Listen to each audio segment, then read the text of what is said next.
ગીર સોમનાથ પાસે commercial railway લાઇનનો હવે ખેડૂતોએ વિરોધ શરૂ કર્યો છે। આ લાઇન તેમને કોઈ કાળે મંજૂર નથી।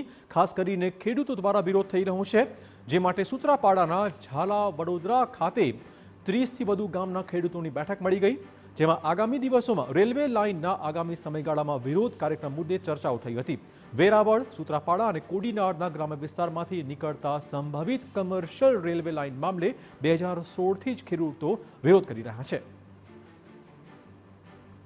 જોકે લાંબા સમય સુધી રેલવેની કોઈ કામગીરી શરૂ ન થતા ખેડૂતોએ રાહતનો શ્વાસ લીધો હતો, પરંતુ થોડા સમય પહેલા જ રેલવે લાઇનની ગતિવિધિ દેખાતા ખેડૂતોની પાછી ઊંઘ હરામ થઈ ગઈ। ખેડૂતો દ્વારા ગામે ગામ રાત્રિ બેઠકોનો દોર શરૂ કરાયો છે, જેમાં આગામી સમયગાળામાં જ રેલવે વિભાગ અને સરકાર સાથે પણ આ મામલે ચર્ચા કરવાની રણનીતિ ઘડી કઢાઈ છે। જો સરકાર માંગ ન સ્વીકારે તો ખેડૂતો ઉગ્ર આંદોલન ચલાવશે।